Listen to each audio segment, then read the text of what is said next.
Today we are going to see a practical real world implementation of Jenkins controller. Okay, so we'll implement a Jenkins controller. We'll see what is the Jenkins controller and a agent setup. So what exactly the agent is there, the Jenkins agent, and we'll do this in the container of Docker. So in the Docker container, we are going to implement the Jenkins controller. Okay, and we'll also see the agent setup. This is the architecture we'll see. The master node will be there. You can say the controller, like the master node, and we have the agents. So how this architecture will be actually implemented in the industry and how we can implement it, how we can see those things. So we'll move on with our actual deployment on the terminal.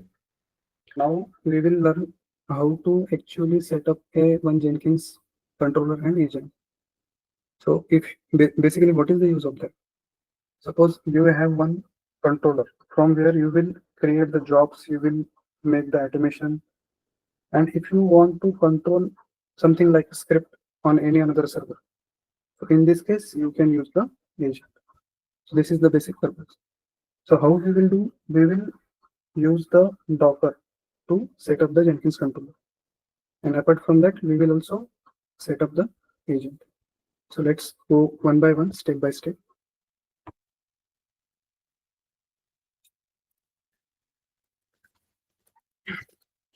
So you can see here currently there is no Docker container available. So this is our Ubuntu OS. We can see if we want to install Docker, apt install docker.io. Currently it is installed. Okay.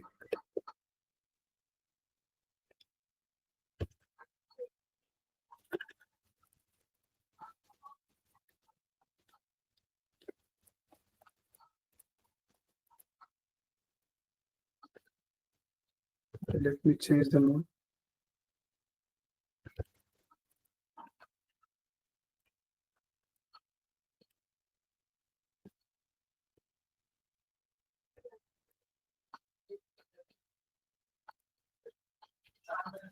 I'm just checking the IP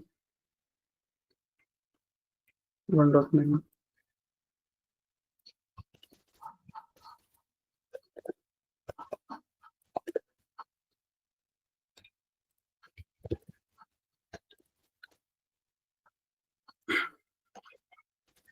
This is the cockpit UI. You can handle your VMs via this UI.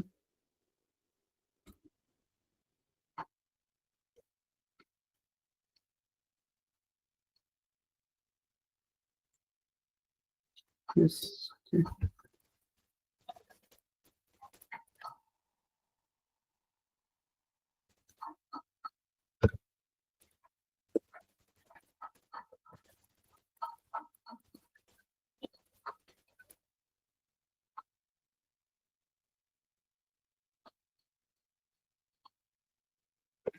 We are just updating the machine.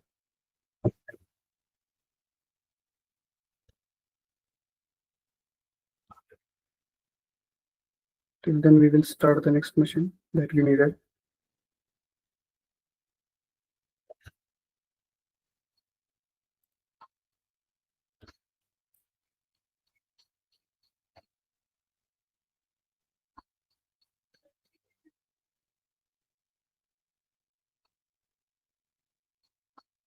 We will make this machine the second machine in our environment on the KVM technology as an agent.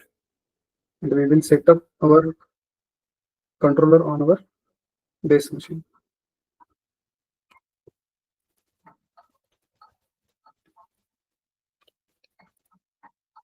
So this is the command. So currently this is installed. Docker is currently installed. You can see the command is also working. Now I have created one folder, workshop. Here we have one Docker file. So this is the Docker file. So I will explain one by one all the instruction, what are the instruction which is used for your Docker file creation.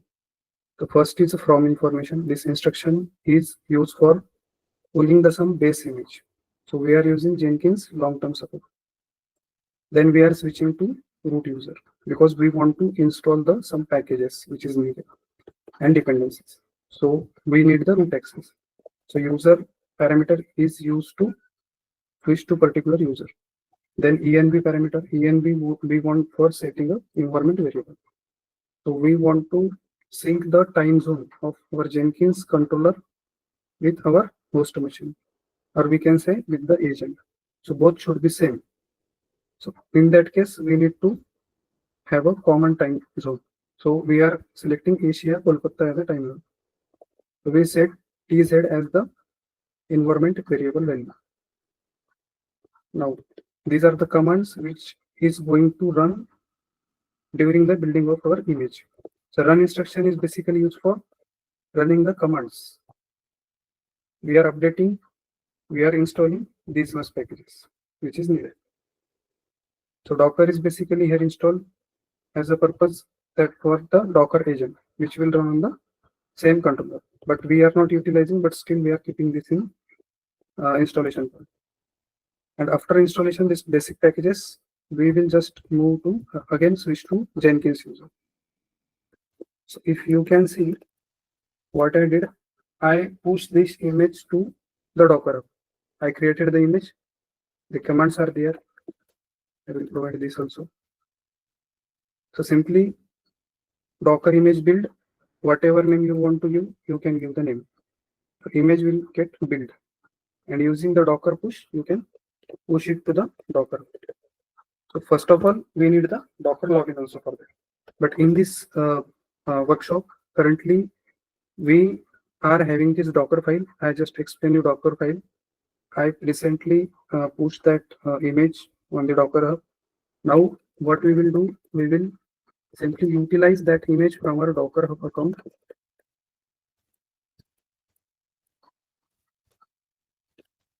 This is the compose file. Docker compose is basically used to create the containers, managing the containers. Okay. So the service section includes the different containers. So here currently I given the first service name as a Jenkins, and this is the image that I make. This is my custom image that I make using that Docker file. Now, so I put the complete image path of my repository in the Docker, and this container name you will get for the is in the last section when you see Docker ps command. So this will be the container name here, and I kept the policy. It will restart when it gets stopped. It is utilized like suppose if we install some plugin, so we need to what we can say, we need to restart the Jenkins. So in this case, if we restart, so at the stop means when it gets stopped, it should again start. Okay, so that's why this policy is implemented. And today's part, which is the agent setup, which basically utilize the port 50,000. So we are mapping 50,000 port of our Docker container to the host 50,000 port. So in this case, what should we check?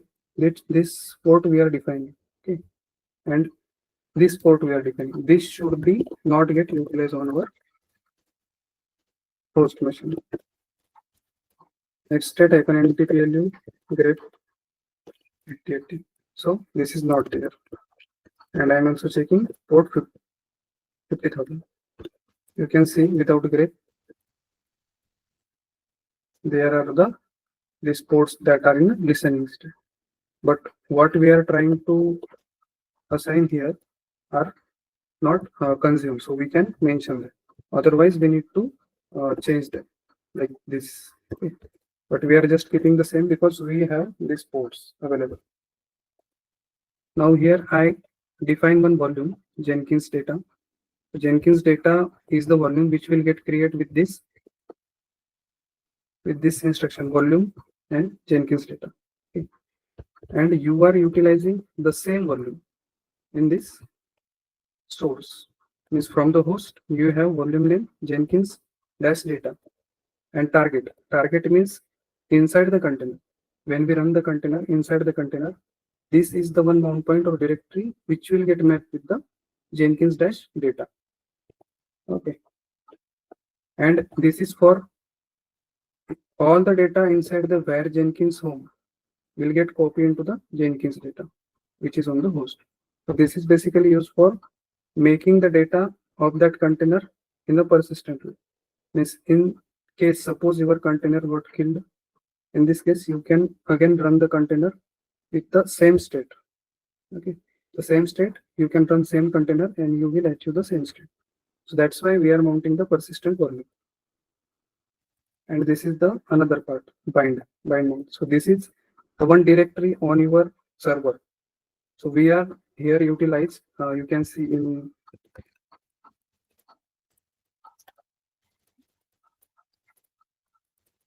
in our Jenkins Docker file, you can see here, we also make the provision like if you want to use the Docker as the agent, so it will also get utilized. For that, we need to map the socket of our Jenkins container to the host. So that's why this we achieve using the binds.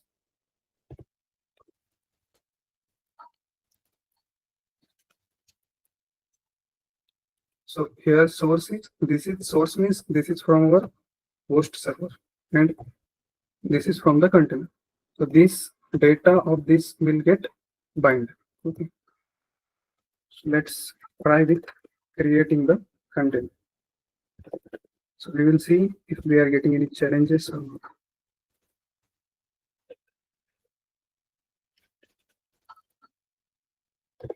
Container is started. So here we can see the container is up and running. This container is running.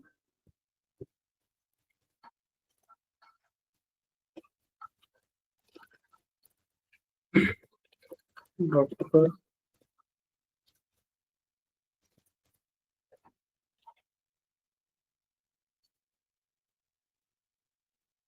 Now the Jenkins is fully up and running.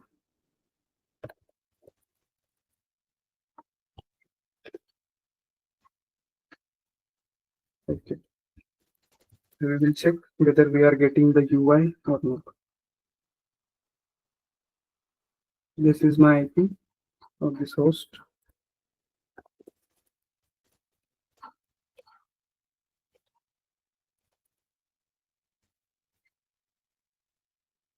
Okay. So here I previously make the installation. That's why what point I told you sometime before.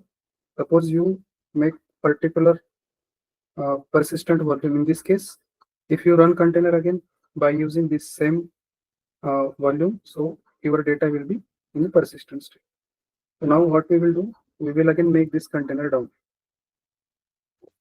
We will use another volume so that we can understand entire installation as well.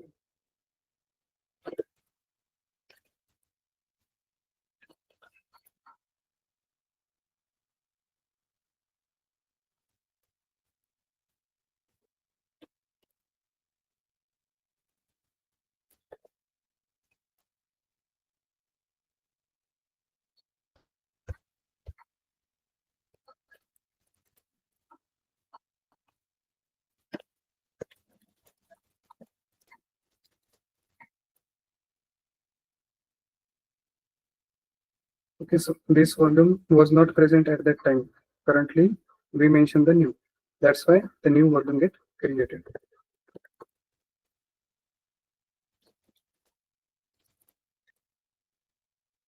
Now, what is happening? Let's check the issue. Restarting less than a minute ago. So we will see the logs. Docker logs Jenkins. Okay, so what is the issue? Okay, so this file are not getting copied into our volume. Okay, let me check the volume name again. Jenkins data one. Okay, paste. So new file is created, update TP. So this will update the database of locate command.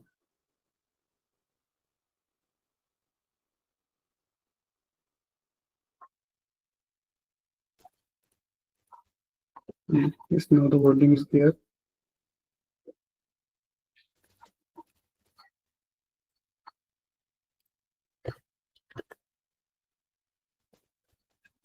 Let's check the permission of same directory. Yes, it's root. Let's change this to one normal user.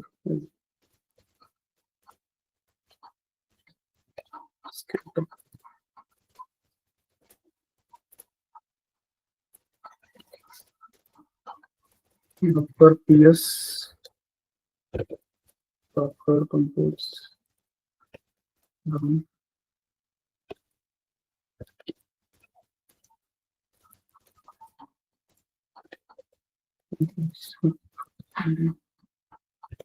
Yes.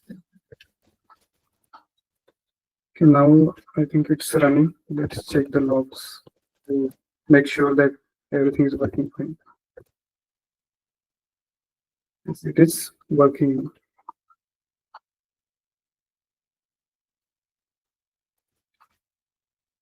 Last time you see here directly this UI, but now check again. This is the fresh installation, and you will ask to do all the things from the scratch. So it will be beneficial for us. So we can able to know the how to do the complete installation into the Docker container. So what it is suggesting, it is giving one path. In this path, you have one initial admin password. So there is a two method to get that password. You can see here. Here you can see directly the password is given in case of container. And the second method,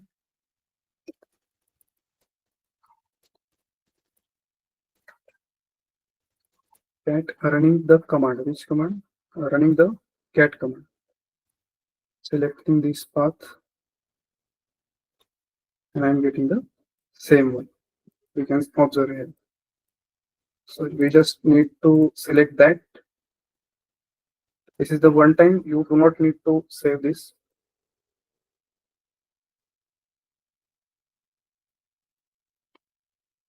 Now we just install whatever the suggested plugins we needed. It will take some time.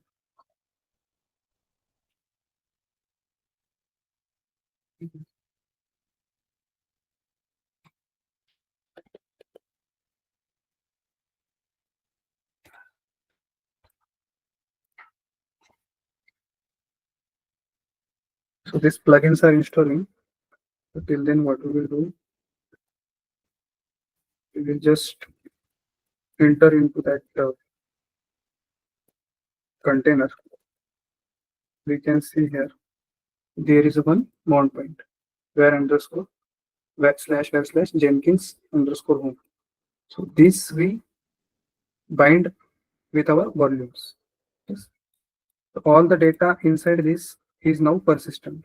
If the container remove all the data you have on your host, you can recreate the same container at the same state, but you should need that files or that volume on your host machine.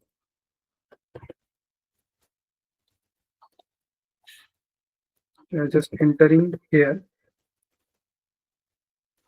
Let's observe something. Currently,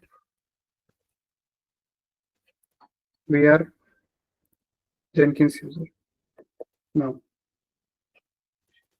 I'm just checking etc path wd file.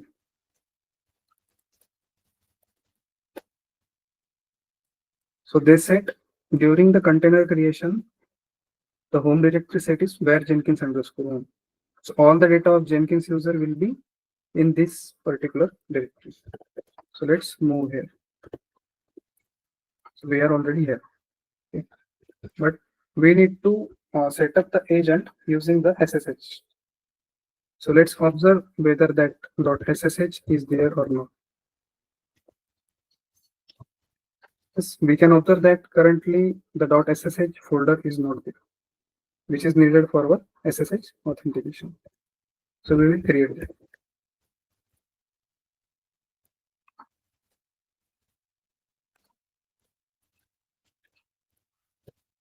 Yes, now it's there, and there is nothing inside that folder. Let's check. Okay. So we understand some part from here. We are with the Jenkins users. Home directory is where Jenkins home. We created one .ssh folder inside the home directory. Okay, now let's move again on the UI. So here you need to create user. So I'm just picking any random user, random password, and the full name.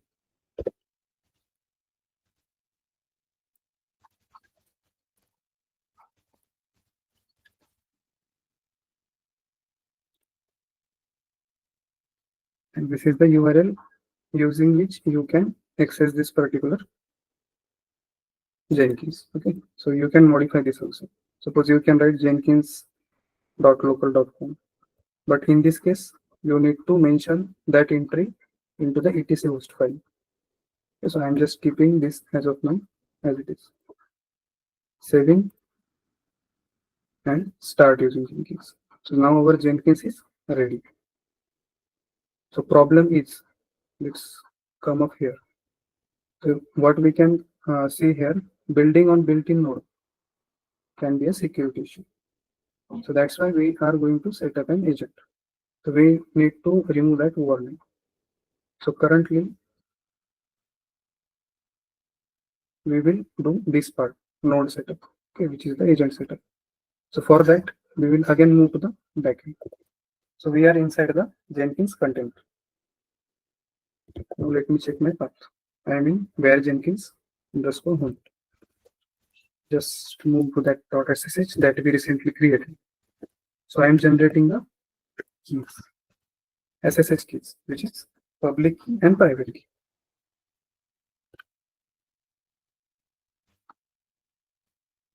So it will create your private key in this path. I am putting the passphrase.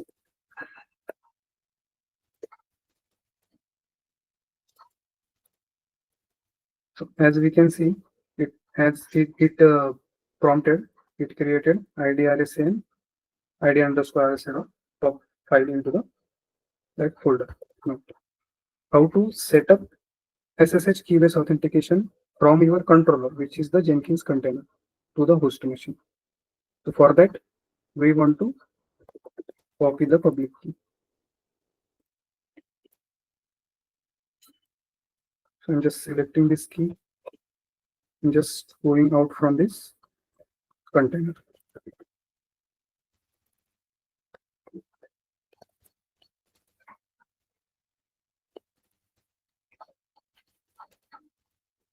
So what we will do, we will connect to that remote machine. I will start that machine. Means we will set up agent as that remote machine.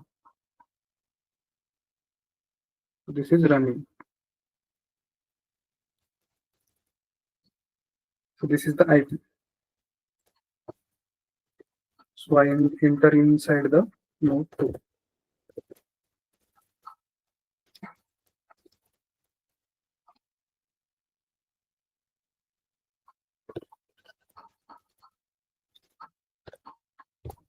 I'm making this one directory.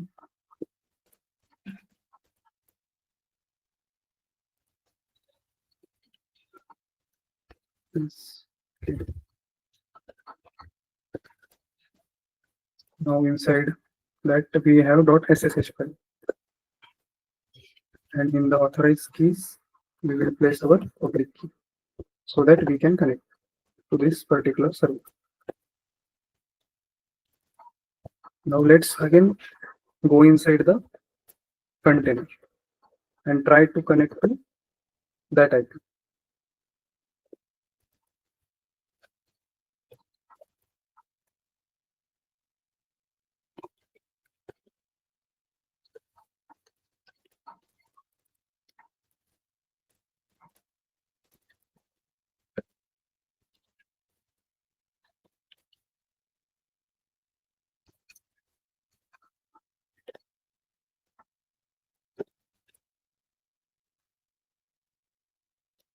It is asking for passphrase.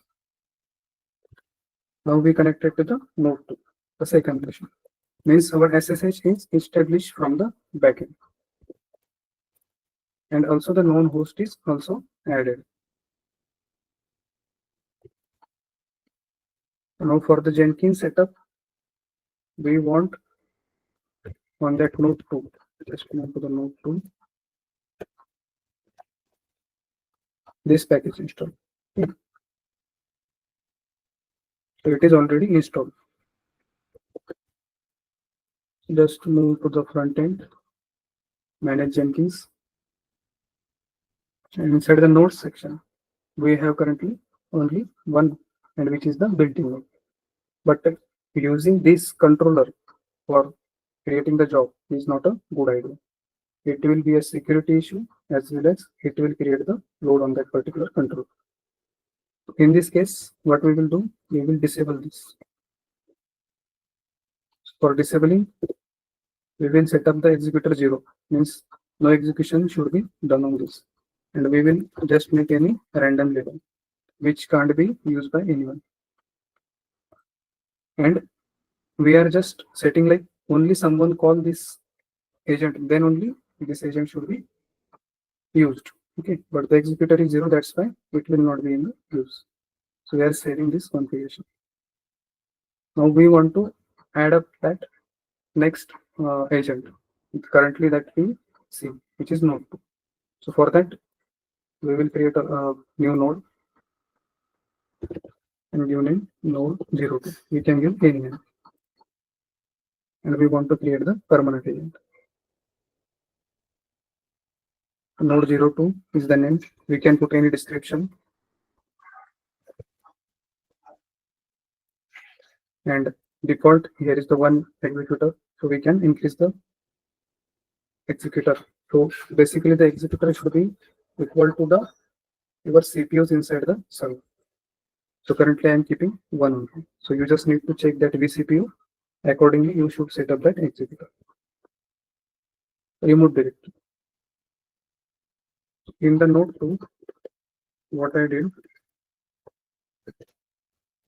home, sorry, I said that I just created one agent 1 name folder. This I want the remote agent work directory. So I enter this directory. So what is the label? Suppose we want to utilize this agent as a part of execution on that particular node. So in this case, we can call this agent using the different labels. Suppose we can put Ubuntu, Linux, host, okay, or remote. Likewise, we can mention the name. So using any one of the name, we can call the particular node.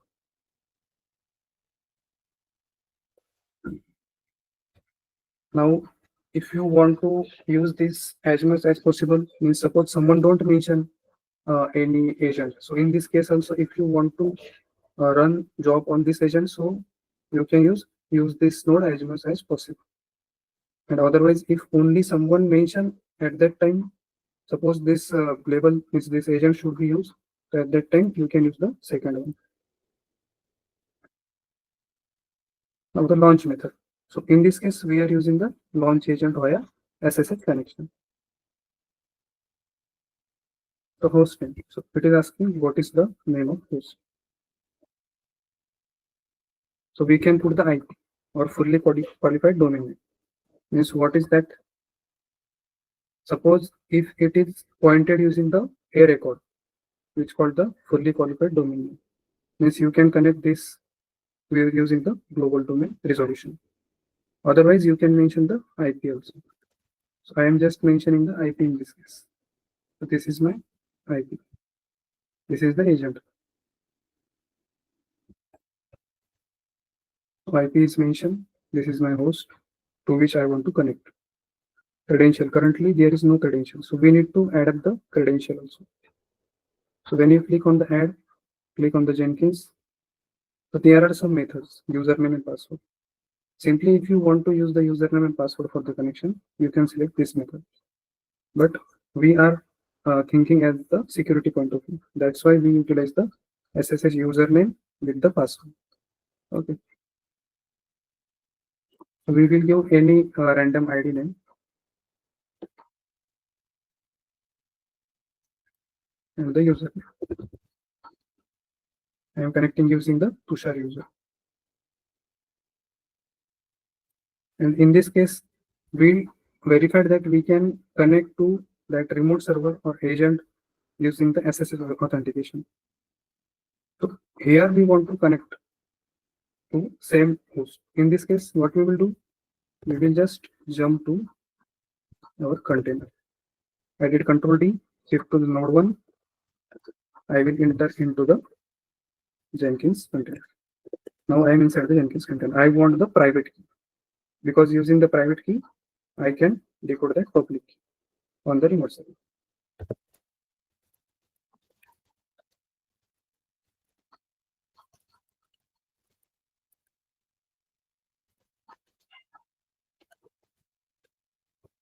This is my private key. Just picking that.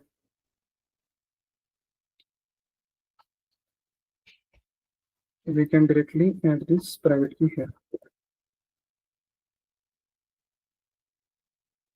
Yes, and we have password. So I am entering the same one. We are following all the security aspects.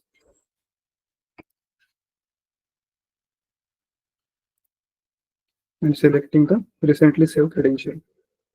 And we also using the known host file verification strategy so that man in the middle attack will not happen. And using availability as much as possible. We are saving the agent. Let's check what is happening. The agent is offline because failed to launch. So this agent is failed to launch.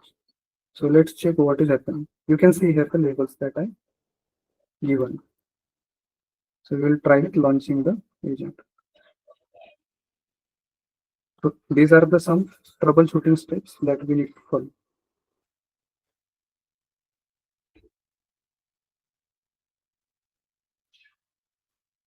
Let me check the IP once again.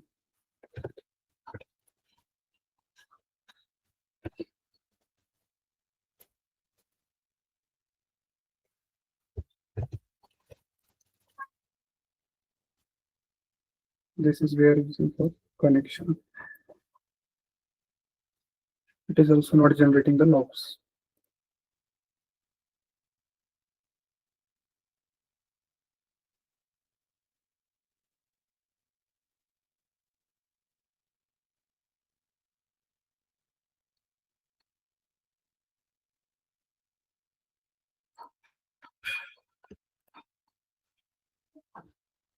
Now it's generating the logs.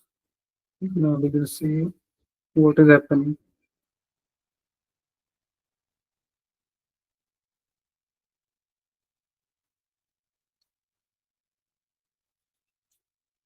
Copying latest remoting.jar.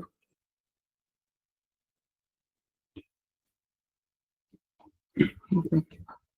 So I think there is some issue. Let me check.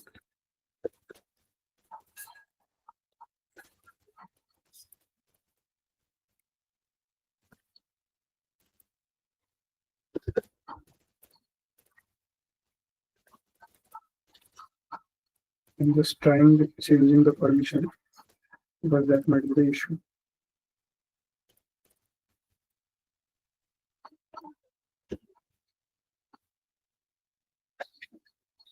We will relaunch the agent. Disconnect. Yes. Launch agent.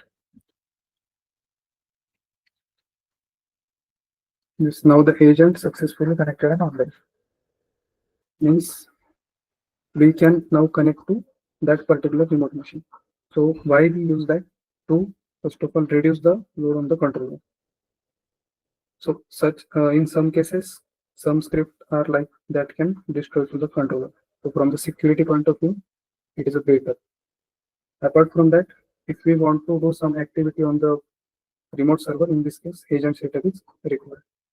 So we will create just a simple script which will tell us that whether it is working or not. So we are on the same. So we'll exit from there.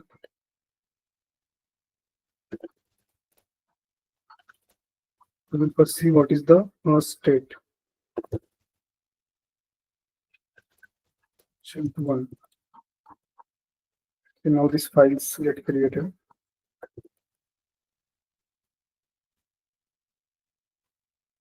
Now currently no workspace is there. We will just create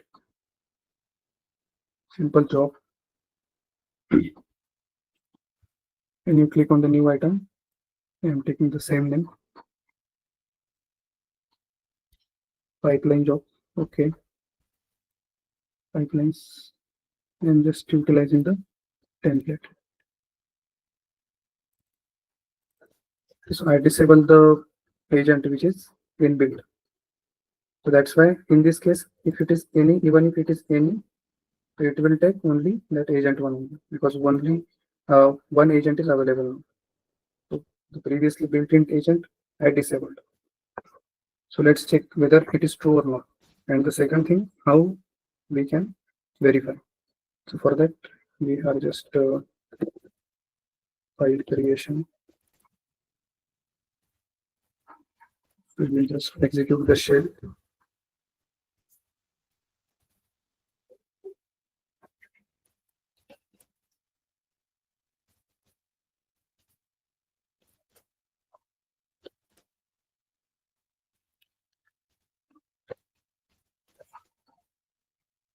So I just writed the script which will create one file f1.txt on the agent in their workspace, and after that it will put hello world content inside the file. So let's check whether it will happen or not.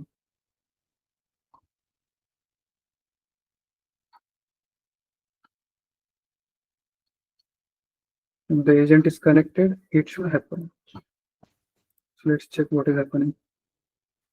Hello world. Job is saved or not? Let me check. Let's come inside here. Workspace is created. When we created the job, it will create the workspace. And new job is our job name. So here you can see on the remote agent in the workspace, we have one file f1.txt and the content is hello world. So let's remove again from the first will override. So we will utilize the same.